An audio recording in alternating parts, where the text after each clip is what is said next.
Great morning my dear friends. दोस्तों आज मैं बड़ा ही इंपॉर्टेंट वीडियो आपको दिखाने वाला हूं because the concept which I will be dealing today is very important in accounts.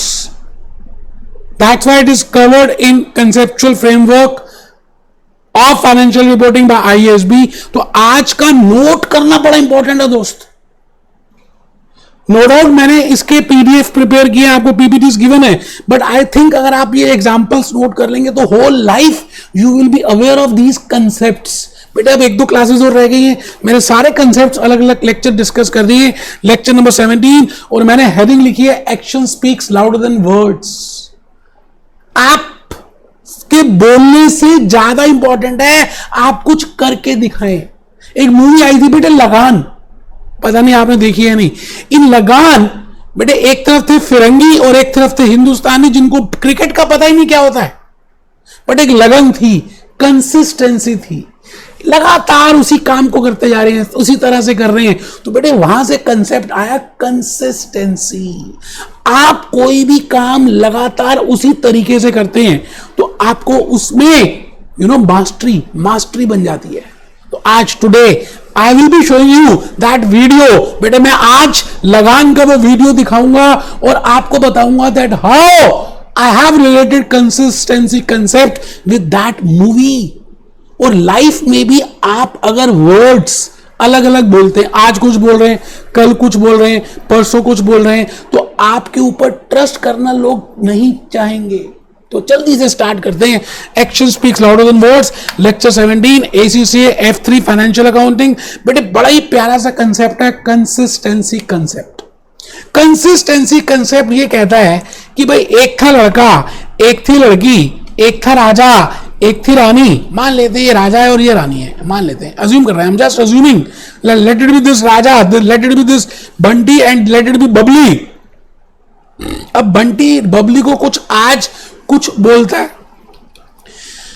फिर कुछ बोलता है, फिर कुछ बोलता है, फिर कुछ बोलता है। ये दोनों की अभी मैरिज होने वाली है, अभी दोनों फियांसे हैं और ये मिलते हैं, आपस में बात करते हैं, मैकडॉनल्ड्स में जाते हैं, जगह जगह बैठते हैं, रेस्टोरेंट्स में, और एक दूसरे से इंटरेक्ट करते हैं। बताओ वो इंटरेक्शन में बंटी अपनी बातों को चेंज करता रहता है, आज कुछ कहेगा, कल कुछ कहेगा, परसों कुछ कहेगा। तो मुझे एक चीज बताइए, ये जो बबली है, Babli whether Babli will have a trust, क्या वो बंटी की बातों पे ट्रस्ट करेगी? बिल्कुल भी नहीं करेगी बेटे लाइफ का एक सबसे इंपॉर्टेंट रोल है इंटीग्रिटी और कंसिस्टेंसी। आप जो भी कह रहे हैं उस पे आपको कंसिस्टेंट होना है। Be think before you speak. आप जब बोल रहे हैं तो you have to follow consistency. Similarly in accounts. बेटा आप ये बताइए, मैं भी आज कोका कोला के आपको फाइनेंशियल स्टेटमेंट शो करूंगा। अब कोका कोला ने फाइनेंशियल स्टेटमेंट यहां पे शो किए, जरा देखते हैं।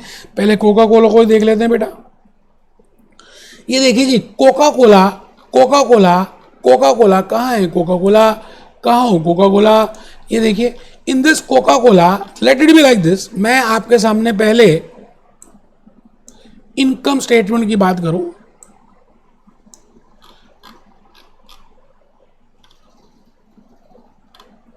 ये लीजिए फाइनेंशियल्स में आ गए और ये आ गए बेटा। ये मैंने कोका कोला की इनकम स्टेटमेंट आपके सामने शो कर दी।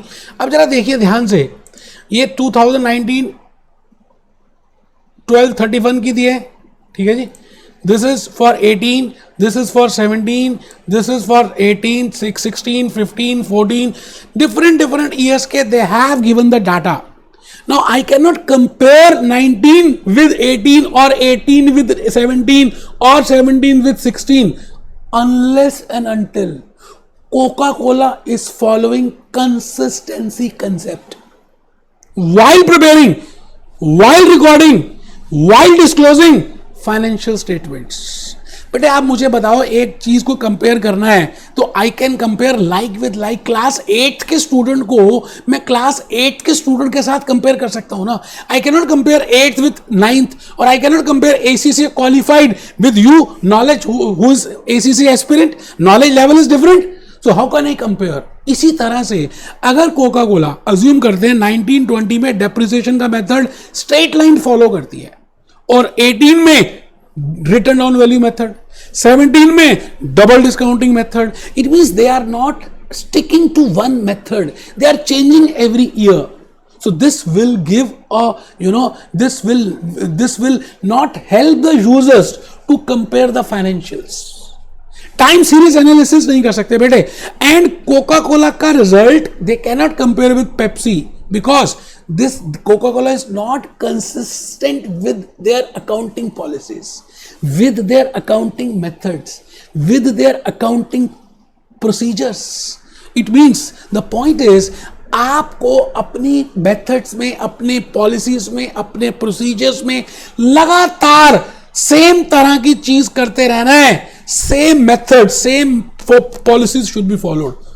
Then only I can compare it with peers. Then only I can have a time series analysis. Then only I can have an interfirm comparison. Then only I can have an intrafirm comparison. And then only the public, the users will have the trust. तो consistency का मतलब है आप अपनी बात पे बेटे firm रहे और आप बार बार अपने मेथड्स को, अपनी पॉलिसीज को मत चेंज करें. देखिए मैं एक आपके सामने ये लेकर आने चाहता हूं कि इसी में लेट इट बी, मैं थोड़ा सा आपको दिखाऊं एसेट्स एंड लायबिलिटीज. ये देखिए मैं ग्राफ दिखा रहा हूं बेटे, जो कोका कोला ने एसेट्स और लायबिलिटीज का ग्राफ प्रिपेयर किया है. Now they have shown the quarterly this. Now the graph is this, the increasing trend में आ रहा है. Now the point is if they have followed different policy here और यहां पे अलग फॉलो की है, तो I cannot say that this is growing, I cannot only compare this year with this year with this year if they are following the same method, same procedures. तो simple सी बात है जी, छोटी सी, पहले आप लिख लें फिर हम आएंगे. क्या मैं कहना चाहता हूं, कुछ ज्यादा मुश्किल है भी नहीं है कंसेप्ट. तो चलिए आइए लिखते हैं. इट इज इंपॉर्टेंट, ऊपर हेडिंग लिखिए consistency as the name indicates. It is important. It is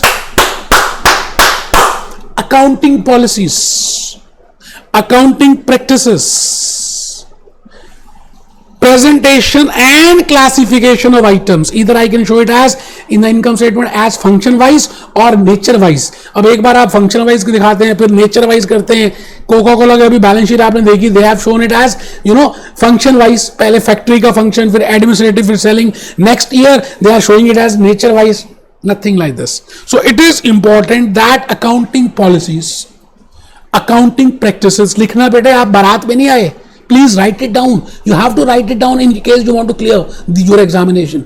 Concepts है. मैं खड़ा होकर रिकॉर्डिंग रूम में बेटे ये देख लो, ब्लेजर टाई पहन के आपको सामने फुल एनर्जी के साथ पढ़ा रहा हूं और आप नोट भी नहीं कर रहे बेटे. नींद आ रही है आपको, थप्पड़ मारो खींच के.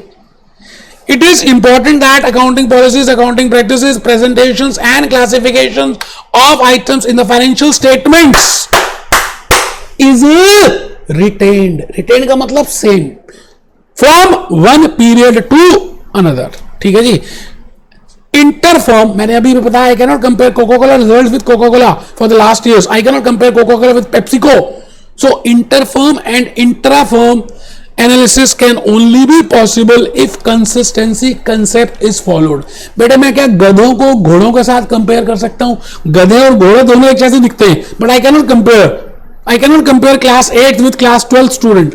I cannot compare it because there is no consistency in that. So while comparing it, it is very important that there has to be a consistency. तो वही बात मैं यहां पे बोल रहा हूं. थर्ड पॉइंट लिखिए, consistency concept does not prohibit. अब इसका मतलब ये नहीं है कि आप चेंज कुछ करोगे नहीं जी, हम तो कंसिस्टेंट बने रहेंगे. No, you can change if IFRS permits you, but बार बार चेंज करना is not necessary. It is not fruitful. It is not worthy. It is not trustworthy, I will say.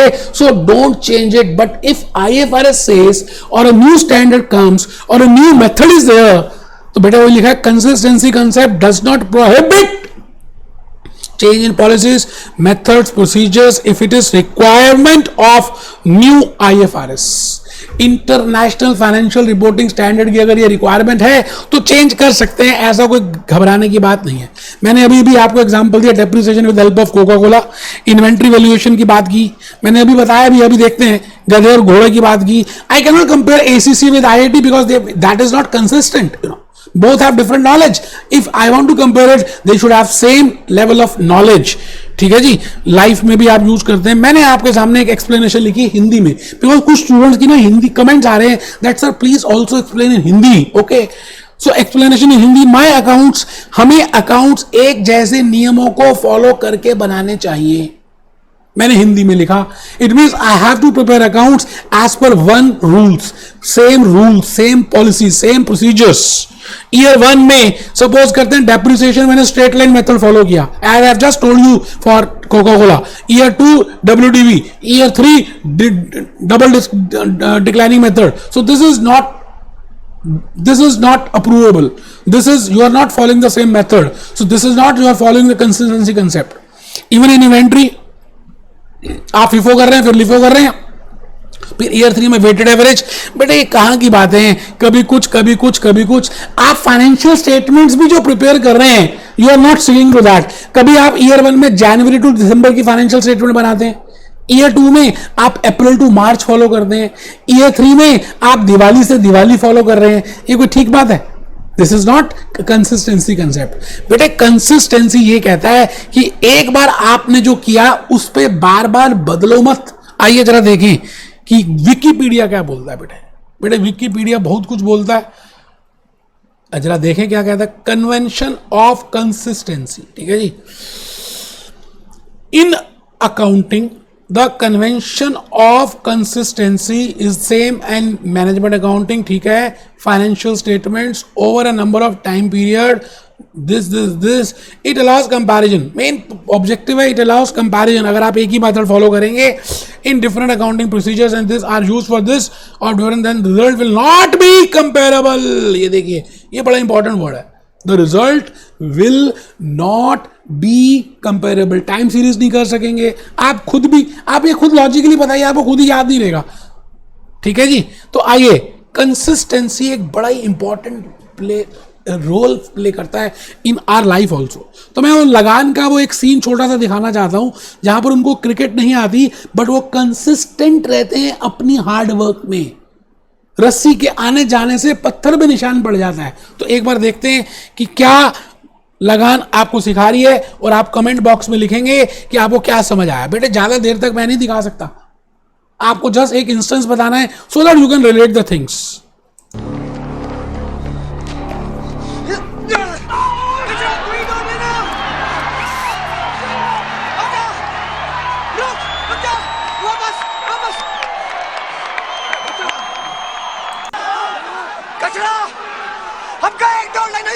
Aamir Khan देखिए कैसे बोल रहा है.